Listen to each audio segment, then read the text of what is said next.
The Arizona sun didn't just shine, it punished. It beat down on Sarah Wilkins's small cabin like a fist, cracking the earth and bleaching the hope right out of the sky. 6 months. 6 months since the fever took her husband James, and left her with nothing but a patch of dead corn, a hungry 8-year-old boy, and the howling of coyotes that sounded closer each night.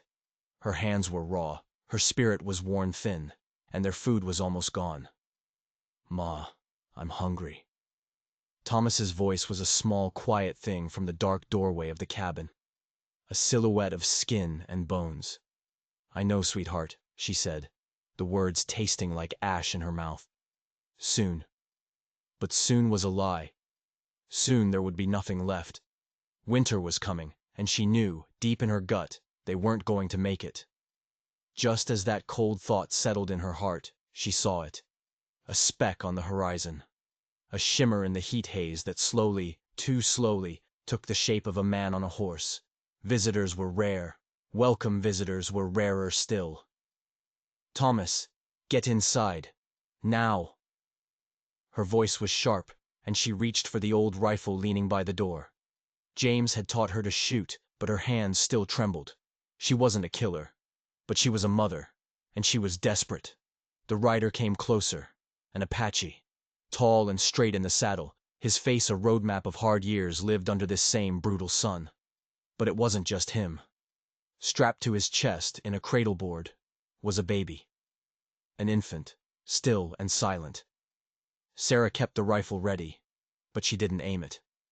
The man stopped his horse a good 20 feet away, the dust settling around its hooves. He raised a hand, palm open, a sign of peace. "I mean no harm," he said. His English was clear, though edged with an accent she couldn't place. "My name is Nakohi. I need help." Her finger was slick with sweat against the trigger guard. "What kind of help?" Nakohi gestured to the silent bundle on his chest. "My daughter, her mother. She died 3 days ago." His voice was flat, like a stone skipping over deep water. "The baby needs milk." Desperation. Sarah knew what that looked like. She was staring at it in the mirror every morning. "I can't help you," she said, the words coming out harsher than she meant. "My son is 8 years old. I have no milk." "I know," Nakohi said, his dark eyes scanning her failing crops, her skinny son peeking from the doorway. "But perhaps you know someone who does, a woman in the settlement to the south. I can trade." He paused, his gaze locking onto hers. "I am a hunter, a good one." "Food." The word echoed in the empty pit of her stomach. Her rifle lowered an inch. "We don't have food to spare." "I do not ask for your food," he said. "I will provide it. You help me reach the settlement. I will hunt for you. I will teach your boy." The woman he meant was Martha Reynolds. She'd had a baby just a few months back. The offer was a lifeline, a sudden, shocking rope thrown into the well she was drowning in. But trust was a currency she couldn't afford to spend. "How do I know I can trust you?" Nakohi's expression didn't change, but his eyes held the weight of the world. "You don't," he said. "But my daughter will be dead by morning, and when the snows come, your son may not be far behind her." That was when the real shock came. It wasn't his words. It was the glint of metal from his saddlebag. As his horse shifted, the bag opened slightly, and Sarah saw it. A silver cross, intricately carved, attached to a leather cord. It was identical to the one that had belonged to the preacher from Lockwood, the town 30 miles east. A preacher who had been found dead on the trail last month, his wagon raided. The territorial marshal had said it was Apaches, renegades. And now one of them was on her doorstep, holding a baby and a promise, with a dead man's cross in his saddlebag. This wasn't a desperate father. This was a killer, and she was about to let him into her home. Sarah's blood ran cold. The rifle felt heavy again in her hands. The man was a renegade, a murderer. The story from the marshal's office in Lockwood was fresh in everyone's minds. A wagon ambushed, the preacher and his wife killed, their valuables stolen. And here was an Apache, miles from his own territory, carrying a cross that couldn't possibly be his. He was using the baby as a shield, a way to get close. "Get off my land," she said, her voice a low growl. She raised the rifle, the metal sight lining up with his chest. "Now." Nakohi didn't flinch. His gaze flickered from the rifle to her eyes, then to Thomas, who had crept out a little further from the doorway. "My daughter is dying," he repeated, his voice still impossibly calm. "That's not my concern," Sarah spat. "I know who you are. I know what you did." A flicker of something crossed his face. Confusion? Or was it calculation? "You know nothing." "I know about the preacher from Lockwood," she said, her knuckles white on the stock of the gun. "I know about the silver cross he wore." Nakohi's eyes narrowed. He slowly, carefully, reached into his saddlebag. For a moment, Sarah thought he was going for a weapon, her finger tightening on the trigger. But he pulled out the silver cross. It glinted wickedly in the afternoon sun. He held it up for her to see. "This was a gift," he said, "from the preacher's wife." A lie, a desperate, clumsy lie. Why would the preacher's wife give her cross to an Apache warrior? "You're a liar," Sarah whispered. "No," he said. "The preacher's wife was my wife's sister."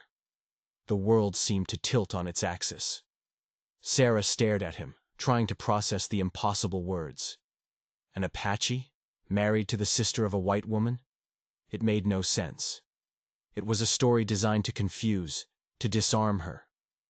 But there was something in his eyes, a deep, unyielding sorrow that felt terrifyingly real. "She was cast out by her family," Nakohi continued, his voice dropping lower, "for marrying me. The preacher was a good man. He tried to bridge the gap. His wife, Maria, she would meet my Kimi in secret. She gave her this cross for protection, a piece of her family to hold on to." He looked down at the baby, his expression softening with a pain so profound it stole Sarah's breath. "My Kimi died giving me Ayana, the preacher and his wife. They were coming to see the baby, to help us. They never made it." He looked back at Sarah, and now she saw the truth. He wasn't a renegade. He was a widower, just like her. And he wasn't just grieving his wife. He believed her family had been murdered on their way to help him. "The men who raided their wagon," he said, his voice now hard as flint. "They were not my people. They were white men, dressed as Apache. I have been tracking them." This changed everything. The threat wasn't standing in front of her. The threat was out there, in the desert, hunting, and Nakohi was hunting it. But then another, colder realization washed over her. If he was telling the truth, then he wasn't just a grieving father. He was a man seeking vengeance, and he had just walked right into her life, bringing his war with him. Her small, fragile world was about to be shattered. The baby, Ayana, let out a tiny, weak cry, a sound that cut through the tension like a knife. It was the sound of a life fading. "Ma," Thomas said, his voice trembling. "The baby's hungry." Sarah looked from the helpless infant to the warrior who held her, a man on a collision course with violent men. Helping him meant stepping into that war. Refusing him meant letting a child die on her doorstep. She saw the cross in his hand, heard the cries of the coyotes in her memory, and felt the gnawing hunger in her own son's belly. There was no good choice here. There was only survival. "All right," she said, lowering the rifle completely. The decision settled in her bones, heavy as a shroud. "We leave for the Reynolds place at dawn." She had just invited a storm into her house, and she had a terrible feeling it was going to destroy everything she had left. That night was the longest of Sarah's life. Nakohi, true to his word, had taken his bow and disappeared into the twilight.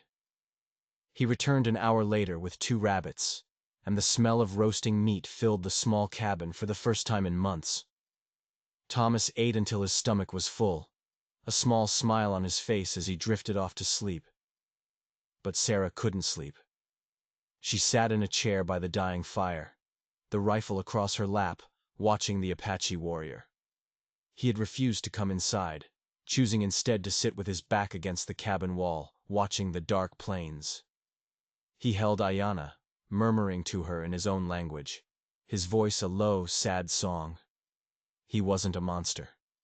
She saw that now. She saw the tenderness in his large, calloused hands as he adjusted the baby's wraps. She saw the exhaustion in the slump of his shoulders. But he was still dangerous. He was a man with enemies. Enemies who dressed as his people and murdered preachers. What kind of men were they? And why were they after him? The story about the cross felt true, but incomplete. There was more he wasn't saying. Around midnight, a floorboard creaked behind her. Sarah spun around, heart hammering, rifle coming up. Thomas was standing there, his eyes wide. "I had a bad dream, Ma," he whispered. She pulled him onto her lap, stroking his hair. "It's all right, sweetheart. You're safe." "Is he going to stay with us?" Thomas asked, nodding toward the door. "For a little while," Sarah said. "He's going to teach me to hunt," Thomas said, a hint of excitement in his voice. He promised. A promise from a man being hunted.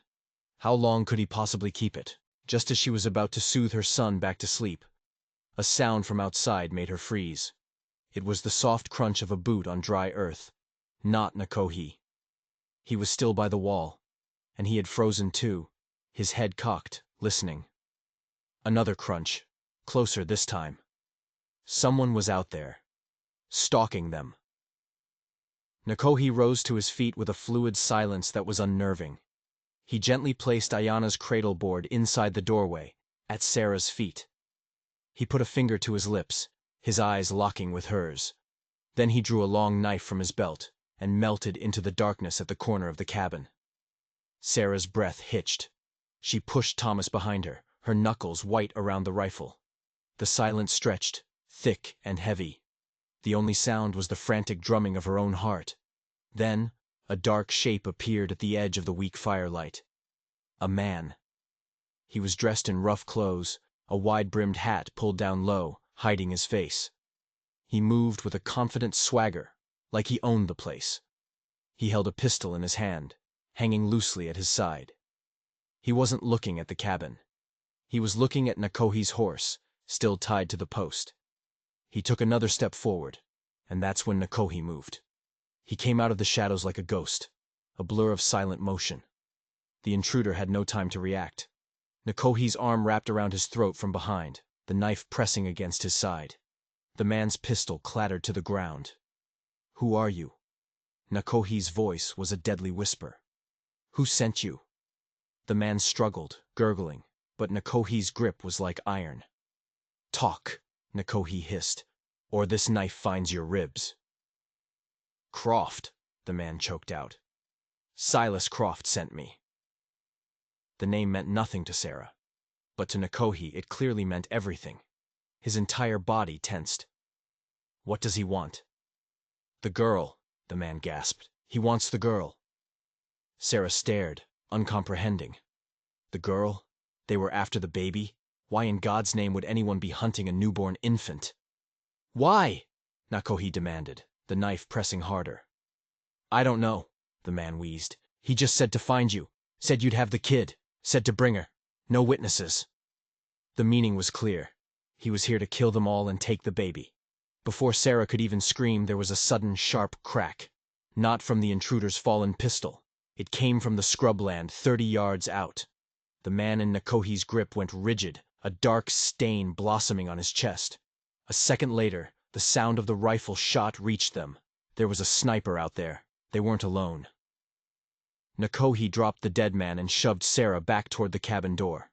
"Inside! Get down!" he yelled, grabbing the cradle board. An instant later, a splinter of wood exploded from the doorframe where Sarah's head had been.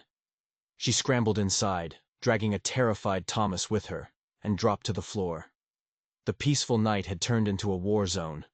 This wasn't just a random tracker. This was an organized attack. They had been waiting, watching. But there was one thing that made no sense. If they wanted the baby, why shoot their own man? Why not just wait for him to take her? Unless he wasn't their man. The terrifying thought struck Sarah as she lay on the rough wooden floor, listening to the sounds of gunfire outside. What if the sniper wasn't with the man Nakohi just killed? What if there were two different groups out there in the darkness? And they were all here for the same reason. They were all here for the baby. The gunfire outside was sporadic. A single shot from the darkness, followed by a flurry of movement as Nakohi changed position. He was impossibly fast, using the sparse cover of the woodpile and the old water trough to his advantage. He wasn't shooting back. He had no gun, only his bow and his knife. He was drawing their fire, trying to pinpoint their location. "Ma, what's happening?" Thomas cried, his face buried in her side. "Stay down," she whispered, her mind racing. Two groups. Silas Croft's man was sent to take the baby. But who was the sniper? An ally? An enemy? It was impossible to know. Suddenly, Nakohi was at the window, a dark shape against the star-dusted sky.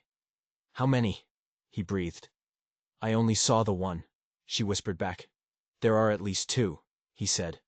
"The shooter, and another one moving on the west flank. They're trying to surround the cabin." He looked at her, his eyes intense in the dim light. "Croft's man said he wanted the girl." "Why?"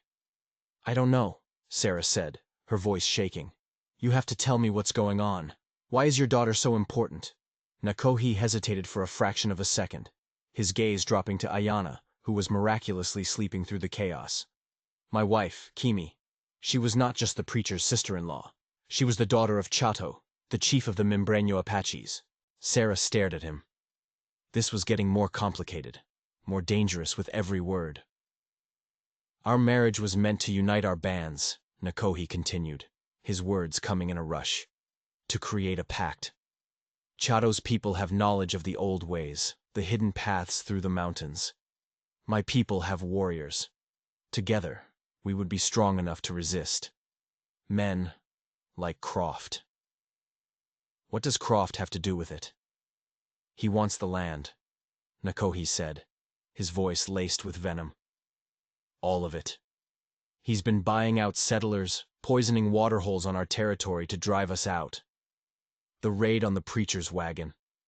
It wasn't for a silver cross. It was to stop the meeting.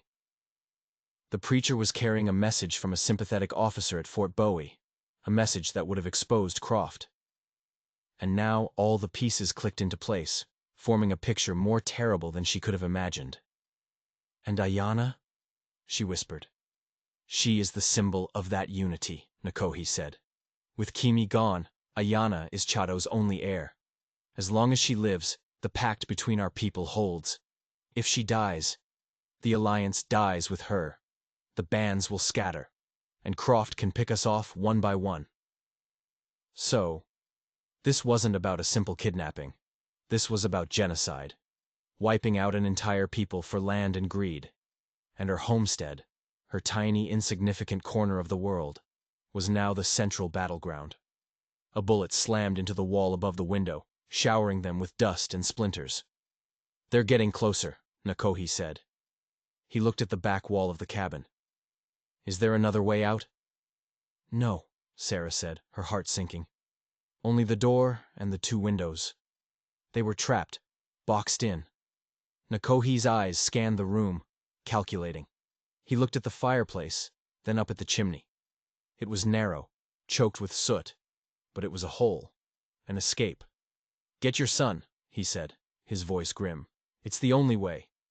The plan was insane, to climb up a chimney while men with rifles surrounded them. But it was better than waiting to die. Sarah grabbed Thomas, pulling him toward the hearth. Nakohi was already there, kicking away the grate, peering up into the darkness. "It will be tight," he said. "You and the boy first. I will follow with Ayanna." But just as Sarah was about to hoist Thomas up, a new sound cut through the night. A low, guttural whistle, like a bird call. It came from the direction of the sniper. Nakohi froze. He tilted his head, listening. The whistle came again, a specific pattern of notes. It wasn't a random sound. It was a signal. Nakohi let out a breath, and to Sarah's astonishment, he whistled back, a perfect imitation. He turned to her, and for the first time, a sliver of hope cut through the grim certainty in his eyes. "That is not Croft's man," he said. "That is one of mine." He had a man out there. The sniper wasn't a third party. He was backup, an Apache warrior, hidden in the dark, watching over them. For a moment, Sarah felt a wave of relief so powerful it almost buckled her knees. They weren't alone.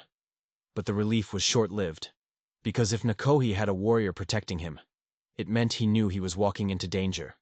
He knew Croft's men were close, and he hadn't told her. He had walked onto her land, bringing his war with him, and put her and her son directly in the crossfire without a single word of warning. The trust she had started to feel curdled into a cold, hard knot of anger. This wasn't a partnership. She was just a tool, a means to an end, a pawn in a deadly game she never agreed to play. And the game was far from over. The whistle from the darkness was a signal, and the battle shifted instantly. Nakohi's man, the unseen sniper, wasn't just providing cover. He was hunting. A single, sharp crack echoed from the rocks to the west, followed by a choked cry that was cut short. One of Croft's men was down. Nakohi didn't waste the opportunity. "Stay here," he ordered Sarah, his voice leaving no room for argument. He slipped out the door, moving low and fast, his knife gleaming in the starlight. He wasn't a desperate father anymore. He was a commander, a warrior moving with deadly purpose on a battlefield he understood. Sarah was left in the cabin with a sleeping infant and her terrified son, listening to the grim sounds of the fight. There was another gunshot, then another. The sounds of a struggle, a sickening thud, and then silence.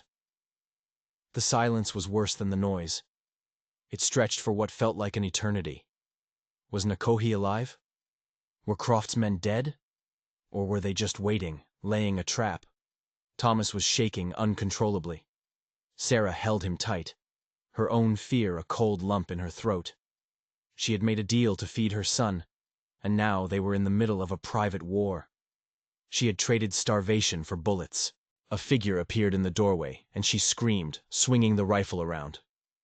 "It is done," Nakohi said. He was breathing heavily, and there was a dark gash on his forearm, but he was alive. Behind him, another man emerged from the darkness. He was Apache, younger than Nakohi, with the hard, lean look of a lifelong warrior. He held a rifle with a strange, long scope attached to it, something Sarah had never seen before. "This is Lozen," Nakohi said. "He has been following me since I left our camp." Lozen nodded his head once in Sarah's direction, his eyes sweeping the cabin, assessing. They were cold, efficient eyes. They saw her, but they were looking for threats. "Croft's men?" she asked, her voice barely a whisper. "They will not trouble anyone again," Nakohi said, the finality in his tone sending a shiver down her spine. He had killed them. Out there, in the dark, just feet from her home. He had brought death to her doorstep. "You knew," she said, the anger she'd felt earlier boiling over. "You knew they were following you. You knew this would happen." Nakohi had the decency to look away. "I suspected Croft would send someone. I did not know when or where they would strike." "And you didn't think to mention it?" she demanded, her voice rising. "You let us walk into this? My son—" "It was a risk I had to take," he said, turning back to face her, his own anger flaring now. "Ayanna needed milk. I had no choice. Lozen was there to watch. You were never in." "Never in danger," she cried, incredulous. "There are bullet holes in my walls. There are dead men in my yard. You lied to me." "I did what was necessary to protect my daughter," he countered, his jaw tight. "Just as you would do for your son." His words hit their mark, but they didn't quench her anger.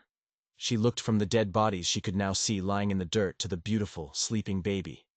This child was the center of a storm of violence, and Nakohi was steering that storm wherever he needed to go. Today, it was her home. Tomorrow, it would be the Reynolds farm. "You can't take her there," Sarah said, a sudden, horrible certainty taking hold. "You can't bring this war to their doorstep. William Reynolds will shoot you on sight, and he'll be right to do it." "We have no choice," Nakohi insisted. "Ayanna is getting weaker." "No," Sarah said. She was thinking fast, her mind clearing as the adrenaline faded, replaced by a cold, hard practicality. They can't see you. Not now. Not with this. She gestured to the carnage outside. Word will get out. The marshal will come. They'll call it an Apache raid.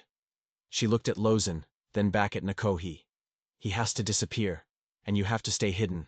I'll go to the Reynolds place. I'll go alone. Nakohi stared at her. They will ask questions.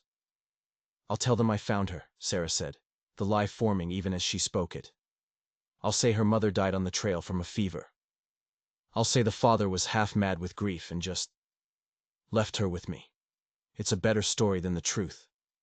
It was a crazy plan. A dangerous lie. If she was caught, she could be accused of kidnapping.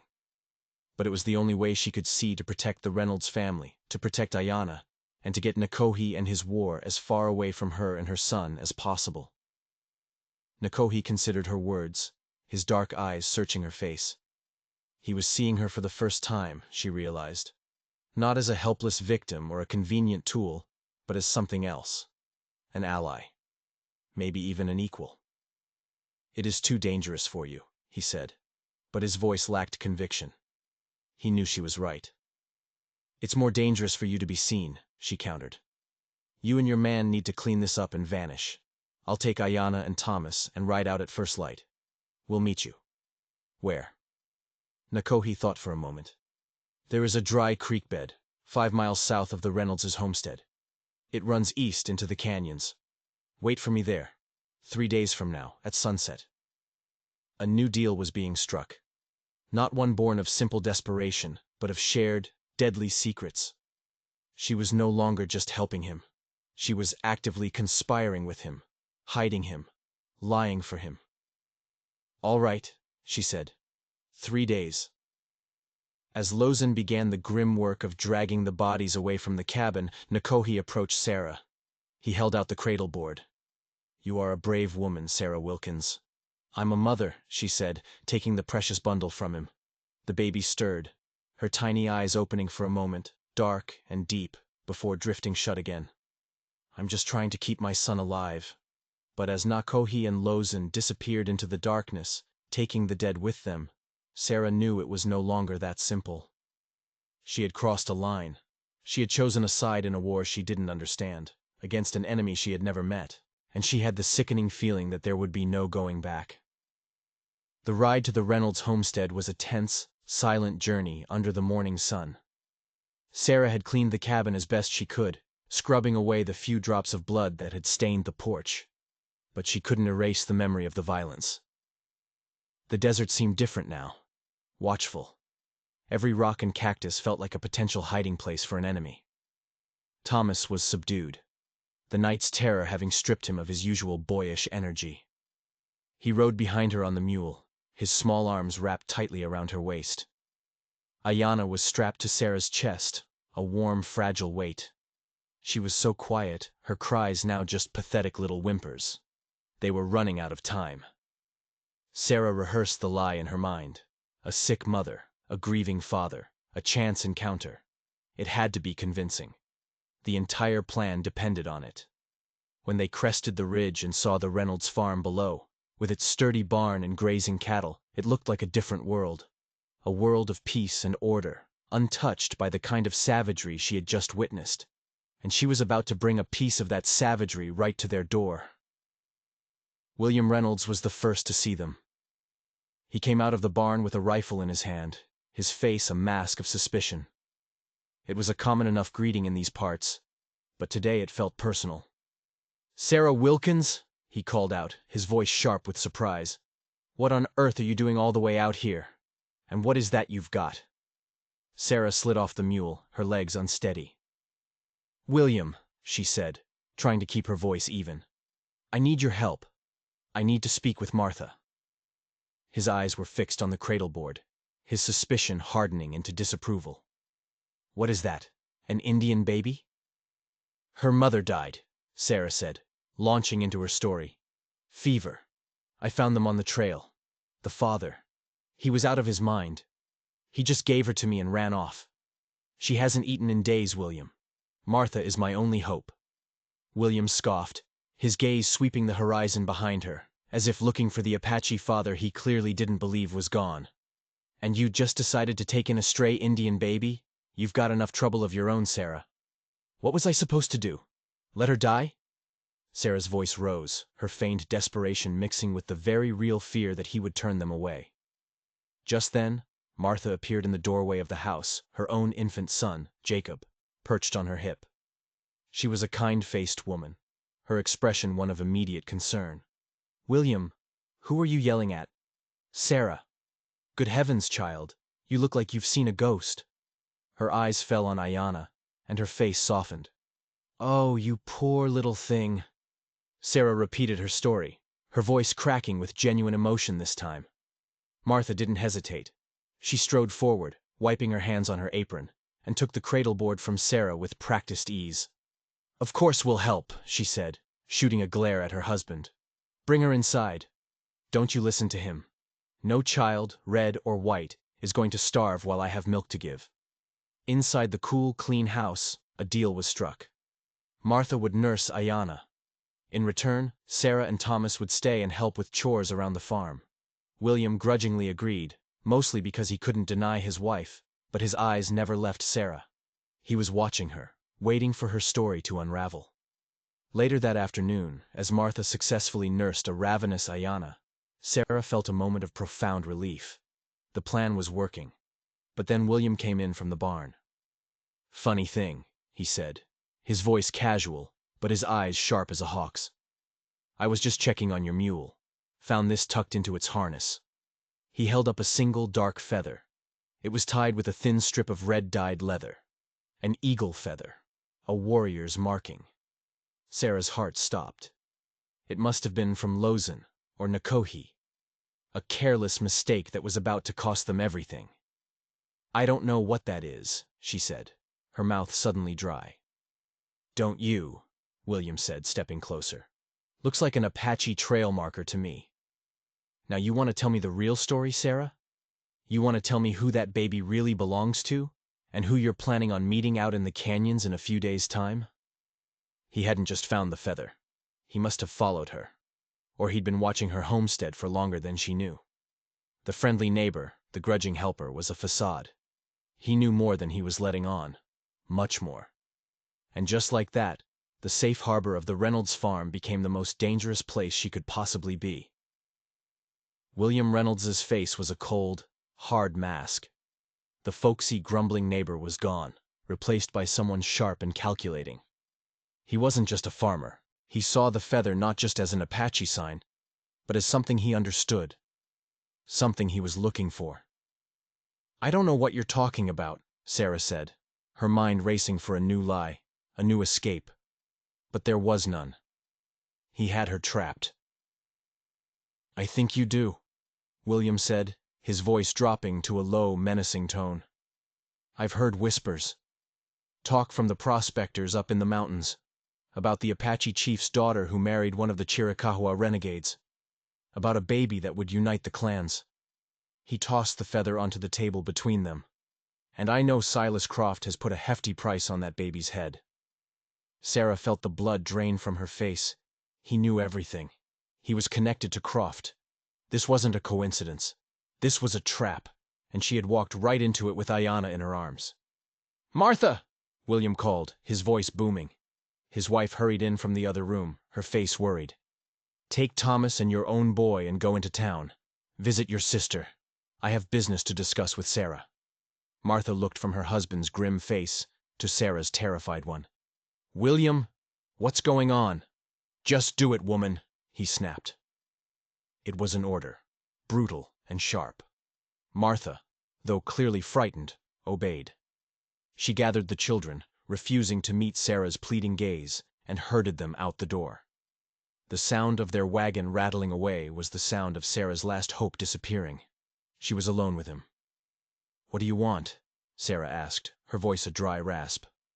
"It's simple," William said, pulling up a chair and sitting down, as if they were discussing the weather. "Croft wants the baby. He'll pay $1,000 in gold. I'm a practical man, Sarah. My silver mine is running dry. $1,000 would set my family up for good." "You'd sell a child?" she whispered, horrified. I'd secure my family's future, he corrected her. That baby is nothing but trouble anyway. A symbol for a war that's already lost. Croft is going to get that land one way or another. This just makes it quicker, less bloodshed. He leaned forward, his eyes glinting. Here's the deal. You are going to ride out to that creek bed. You are going to meet your Apache friend, and you're going to tell him that Croft has the baby. You'll tell him the only way to get her back is to come here. Alone. Unarmed. It was an ambush. A death trap. He'll never do it. Oh, he will, William said with a cold smile. For his daughter he will. And when he comes, my men will be waiting. Croft gets the Indian, I get the baby, we all get paid. It's clean. And me? Sarah asked, her stomach twisting into a knot. What happens to me and Thomas? That depends, William said, standing up and walking to the window. You play your part. You convince him to come, and I'll tell Croft you were a valuable asset. He'll probably give you a cut. Enough to get you and the boy back east, away from all this. You refuse. He let the threat hang in the air. Well, accidents happen all the time in the desert. A woman and her boy, all alone. It would be a tragedy. He was going to kill them. Either way, he was going to kill them. If she helped him, they were witnesses. If she refused, they were obstacles. For the next 2 days, Sarah was a prisoner. She was allowed to care for Ayanna, but William or one of his 2 hired farmhands watched her every move. They were rough, silent men who looked at her with dead eyes. They were killers, not farmers. William's entire life was a lie. On the 3rd day, it was time. William put Ayanna into a small wooden crate in the back of a wagon. For transport, he said, ignoring Sarah's cry of protest. She'll be fine. He gave Sarah her mule. Remember the deal, Sarah. You bring him back, or I send my men out to find your boy. Martha and my son won't be back from town for another week. Plenty of time for people to disappear. Riding out from the farm, Sarah felt a despair so complete it was like a physical weight. She was riding to betray the man who had, for a brief time, given her hope. She was leading him into a trap where he would surely be killed. And if she didn't, her own son would pay the price. She reached the dry creek bed as the sun began to bleed across the horizon, painting the sky in fiery shades of red and orange. It was a beautiful sunset, a cruel mockery of the ugly choice she had to make. She didn't have to wait long. 2 figures on horseback appeared on the far ridge, dark silhouettes against the dying light. It was Nakohi and Lozen. They rode down to meet her, their faces grim. "Where is Ayanna?" Nakohi asked immediately, his eyes scanning the empty saddle behind her. Sarah's throat closed up. The words wouldn't come out. She couldn't do it. She couldn't send this man to his death. "Sarah, what is wrong?" Nakohi dismounted, coming to her side, his hand on her arm. "Where is my daughter?" "It's a trap!" she finally choked out, the words tumbling out in a desperate rush. "William has her. He's working for Croft. He's waiting for you back at the farm. It's an ambush. He wants you to come alone." Nakohi's face became a mask of stone. The muscles in his jaw clenched, and a terrifying, cold fury burned in his eyes. He didn't rail or shout. He just absorbed the betrayal, the confirmation of his worst fears. Lozen said something sharp in Apache, pulling his rifle from its scabbard. "No," Nakohi said, holding up a hand. He looked at Sarah, his gaze piercing. "He has her. He has my daughter." "Don't go back," Sarah pleaded. "You'll be killed. It's what he wants." "He has my daughter," Nakohi repeated, as if it were the only fact that mattered in the world. "I am going back." "Then we are all going to die," she whispered. "No," Nakohi said. He looked past her, up at the darkening cliffs that bordered the creek bed. A strange, small smile touched his lips. He is expecting one man. He is not expecting a war party. Sarah turned and followed his gaze, and her jaw dropped. All along the rim of the canyon, figures were rising. 10, 20, then 30 or more. Silent, painted warriors, appearing as if from the very rock itself, bows and rifles in their hands. They had been there the whole time, hidden, waiting. William Reynolds had set a trap for a lone warrior. But he had just caught the attention of an entire Apache army. The tables hadn't just turned. They had been completely and violently overturned. The sight of the Apache warriors materializing from the twilight was one of the most terrifying and beautiful things Sarah had ever seen. They were ghosts of the earth, spirits of vengeance called forth by a father's pain. Nakohi was not a renegade being hunted. He was a war chief leading his men. He turned to her, his face grim but clear. The time for deliberation was over. "You must not go back to the farm," he said. "It is a battlefield now. Take your son's horse from Lozan and ride north. There is a place called the Valley of the Weeping Stone. Go there and wait." "But Thomas," Sarah began, her heart seizing with fear. Thomas was still in town with Martha. "Lozan will go," Nakohi said, already turning to the younger warrior and issuing a rapid series of commands in Apache. Lozan nodded, his face impassive, and swung his horse around. He was being sent to retrieve her son. An Apache warrior, riding into a white settlement to take a child. It was a suicide mission. "He will not be seen," Nakohi said, seeing the fear on her face. "He is a ghost. He will bring your son to the valley. Now go." There was no time to argue. Sarah mounted the fresh horse, her mind a whirlwind of fear and a strange, surging hope. She gave Nakohi one last look. He had put a strip of black paint across his eyes and cheeks. He was no longer just a father. He was an executioner. "Go," he repeated, his voice a low growl. Sarah rode. She rode north, away from the farm, away from the impending violence, her heart pounding in time with the horse's hooves. She trusted Nakohi. She had to. She was trusting him with her son's life. The raid on the Reynolds homestead was swift and brutal. Nakohi's warriors descended from the canyons like a flood, silent and unstoppable. William and his 2 hired guns were prepared for one man walking up the path. They were not prepared for 30 warriors appearing from all sides at once. It was over in minutes. A short, sharp burst of violence, and then silence. When Nakohi entered the farmhouse, he found his daughter, Ayanna, safe in her makeshift crate, crying from the noise but unharmed. He swept her up, holding her tight against his chest, the warrior's paint smearing on her blanket. William Reynolds was not dead.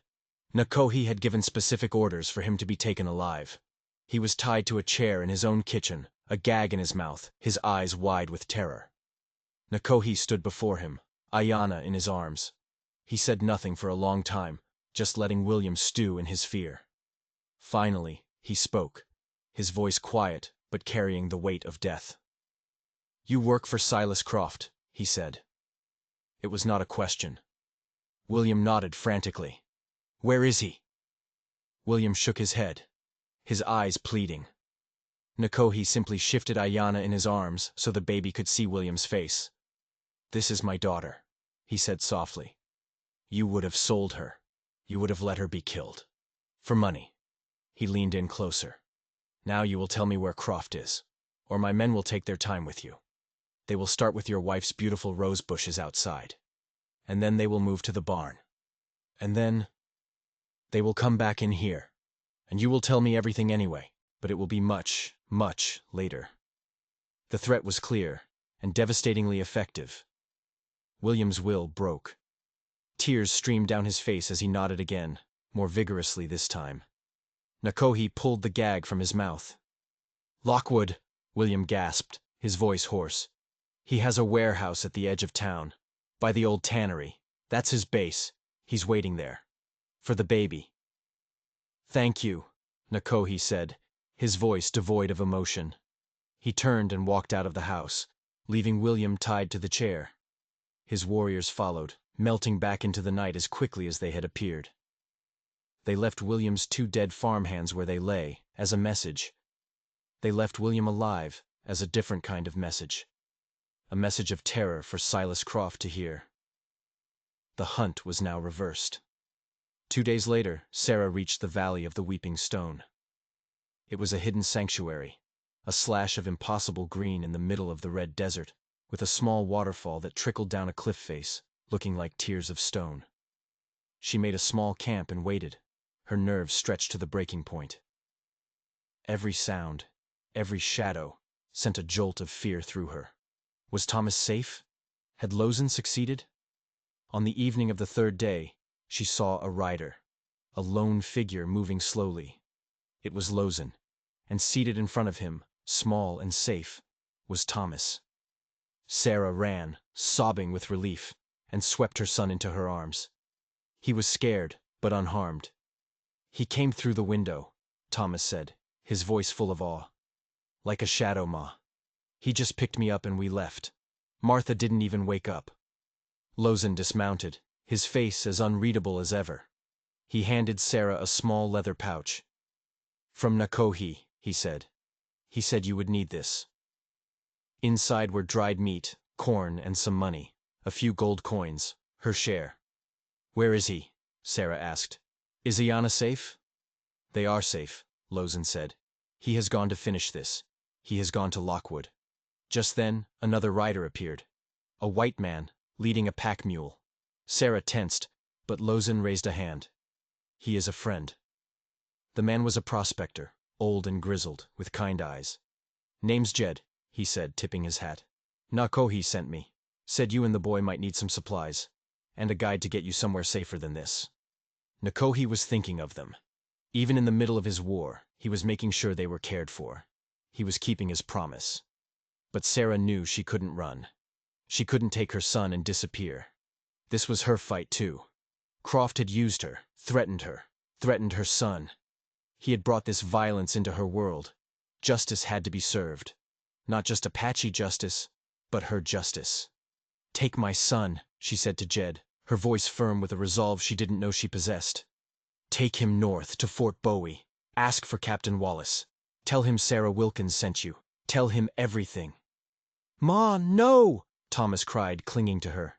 She knelt down, looking him in the eye. "I have to finish this, sweetheart. For us. For our future. I promise I will find you there." She kissed his forehead, a tear splashing onto his cheek. She turned to Lozin. "Take me to Lockwood," she said. "I know that town. I know how to move in it without being seen. I can help him."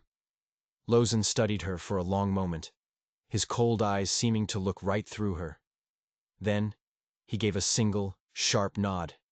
He saw the same fire in her that Nakohi must have seen. The fire of a parent protecting their child. A fire that could burn the whole world down if it had to. The war for Ayana's life was not over. It had just moved to a new, more dangerous battlefield.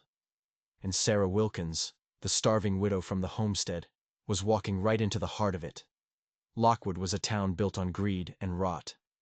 It huddled in the shadow of the Dragoon Mountains, a collection of rough-sawn buildings, saloons, and a few respectable businesses that seemed out of place. On the edge of town, stinking of chemicals and decay, was the old tannery and the large, windowless warehouse that served as Silas Croft's headquarters. Lozin led Sarah to a rocky outcrop overlooking the town. From there, they could see the entire layout. Men came and went from the warehouse, hard men with guns on their hips and cruel, pinched faces. They were Croft's private army.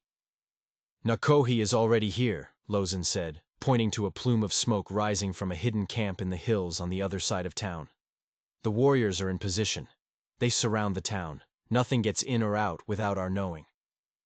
"What's the plan?" Sarah asked. "He waits," Lozin said.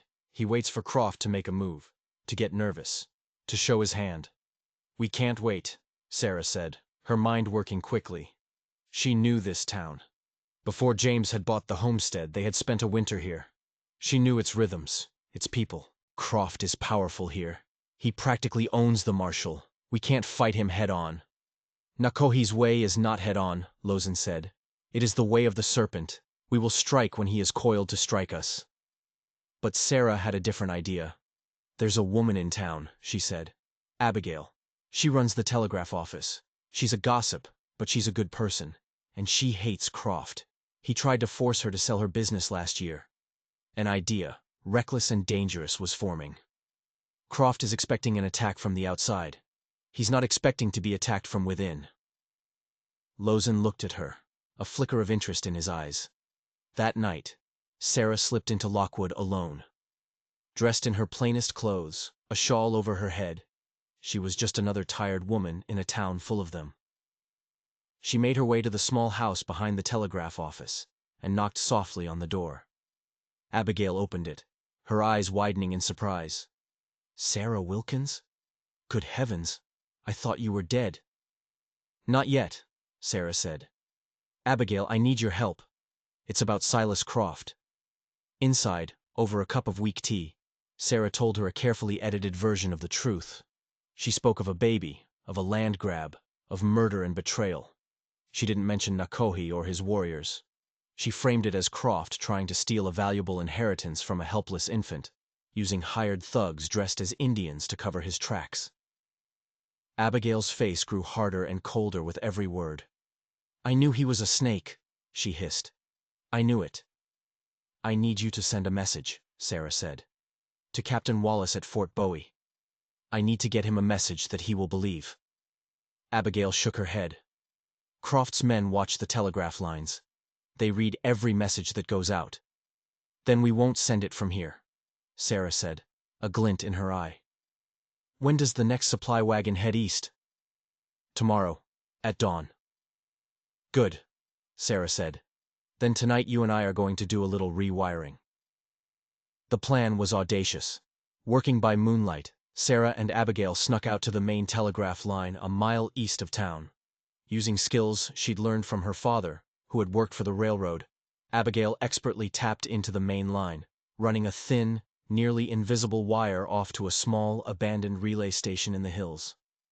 It was a line that bypassed the Lockwood office entirely. As the sun rose, Sarah was hidden in the dusty relay station, tapping out a frantic, detailed message to Captain Wallace. She told him everything. About Croft, the fake renegades, the murdered preacher, the plot to steal the baby, Ayanna. She signed it with her name and added a detail only the real Captain Wallace would know, a reference to a conversation they'd had about his daughter's favorite horse back when James was still alive. It was a long shot, but it was the only shot she had. Back in town, Silas Croft was growing impatient. The baby hadn't arrived. William Reynolds was silent. His scouts reported a large Apache presence in the hills, and he was getting nervous. He was a businessman, not a general. A protracted war was bad for his bottom line. He decided to force the issue. He sent a rider out under a white flag with a message for Nakohi. A trade. The location of the baby for the treaty map his men had failed to recover from the preacher's wagon. He knew the Apache valued their sacred papers and lands more than anything. He was sure Nakohi would take the deal. He was wrong. Nakohi received the message and sent the rider back with a simple, chilling reply. A single eagle feather, the same kind William had found on Sarah's mule. But this one was snapped in half. It was a declaration of war. No deals. No negotiations. Only blood. Croft panicked. He realized Nakohi wasn't going to bargain, he was going to attack. He gathered all his men into the warehouse, turning it into a fortress. He sent a message to the town marshal, a man on his payroll, claiming he was about to be attacked by a savage war party, and he needed every man in town deputized and armed. The trap was set. But Croft had made a fatal mistake. He thought the threat was Nakohi's warriors. He never once thought to look at the quiet, unassuming woman from the telegraph office. As Croft's men fortified the warehouse, Abigail did something brave. She walked through town, stopping at the homes of the people she trusted. The blacksmith, whose land Croft had tried to steal. The stable owner whose brother had been killed by Croft's thugs in a drunken brawl. She told them Sarah Wilkins was alive. She told them what Croft was really doing. The seeds of rebellion were planted, not with warriors and rifles, but with whispers and the truth. The standoff reached its breaking point that night. A full moon rose over Lockwood, bathing the town in an eerie silver light. Croft and his men were holed up in the warehouse. Nakohi's warriors were a silent, unseen ring of death in the hills. And in the center of town, the ordinary citizens were stirring. their fear of the Apaches slowly being replaced by their hatred of Silas Croft. That's when Sarah made her move. She knew Croft's weakness. It wasn't guns or warriors. It was his money. In the back of the warehouse was a large iron safe where he kept his gold, his deeds, his ledgers, the source of all his power. Under the cover of darkness, Lozen and a small team of warriors crept to the back of the warehouse. They didn't use explosives. They used something far more effective. Fire. Not a raging inferno, but a small, controlled burn, set right against the back wall where the office was. They used damp leaves and green wood, creating a cloud of thick, choking smoke.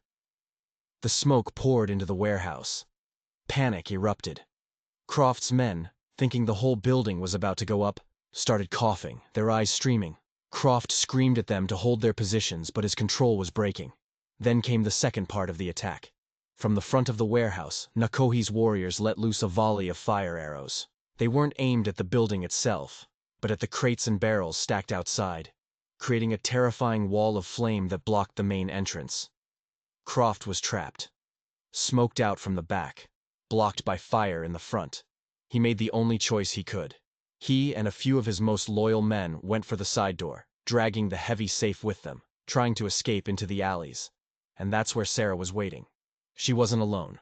With her were the blacksmith, the stable owner, and a dozen other townsfolk, armed with hammers, pitchforks, and old hunting rifles. They weren't warriors, but they were furious.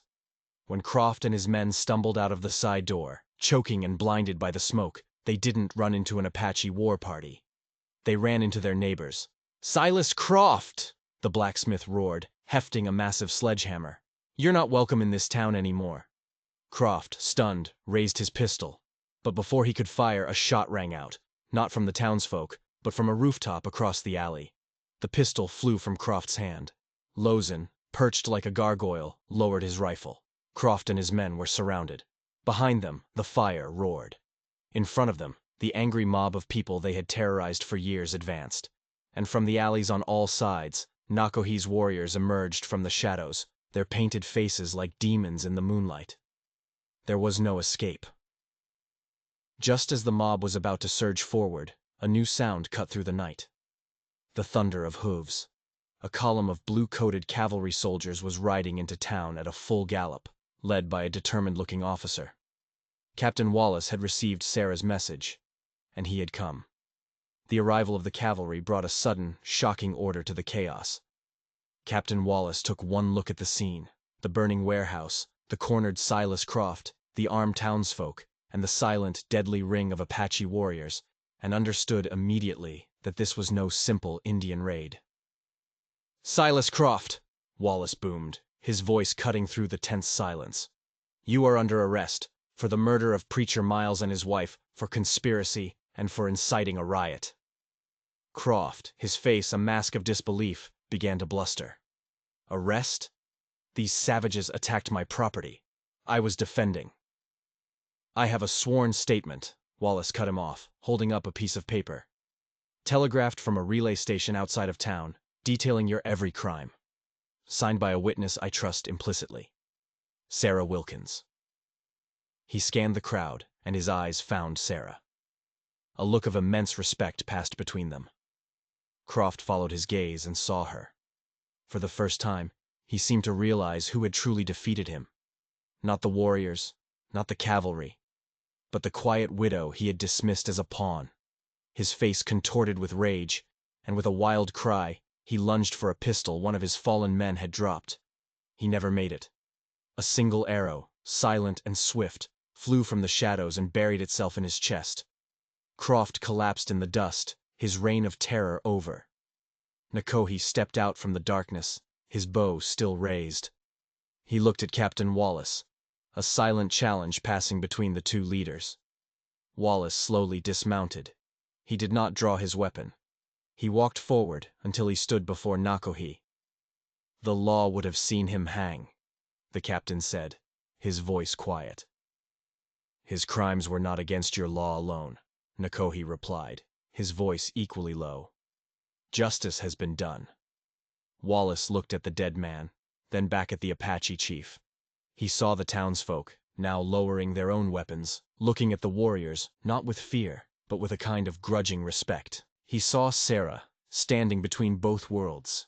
He knew that putting Nakohi in chains would only start another bloodier war. "My report will state," Wallace said, loud enough for all to hear, "that Silas Croft was killed while resisting arrest during a violent altercation he himself started.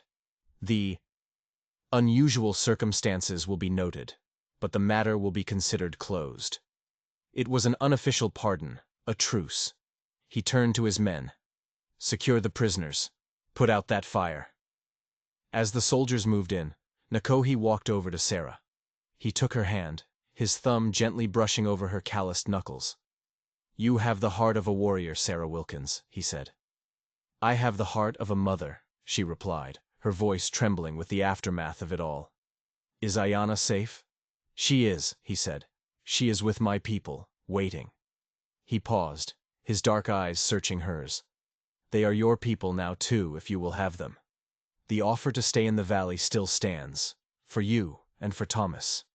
You are family." Tears streamed down Sarah's face, tears of relief, of sorrow, of a hope she thought she had lost forever.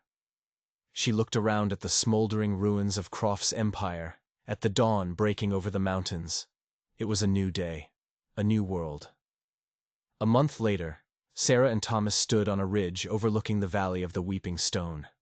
Below them was not a temporary camp, but a budding settlement. The Apache had built several wickiups, and in the center they were helping Sarah construct a small, sturdy cabin, a blending of two worlds. Thomas, his face tanned and his hair long, laughed as he practiced with his bow alongside the Apache children. Nakohi came to stand beside her, little Ayanna strapped to his back, her chubby hand reaching out to play with his hair. "It is a good home," he said. "Yes," Sarah said, a real, genuine smile reaching her eyes. "It is." The future was still a vast, unknown territory. The world outside their hidden valley was still full of prejudice and danger. But here, in this small pocket of peace, two families, from two different worlds, shattered by loss, had found a way to build something new. They had found that survival wasn't just about fighting the wilderness or the evils of men. It was about finding the courage to trust, the strength to fight for each other, and the grace to call a stranger family. They had found their eternal bloom in the heart of the desert. If you enjoyed this story, and you believe that courage and family can be found in the most unexpected of places, hit that subscribe button and let me know in the comments where you're watching from. Thank you for joining me on this journey.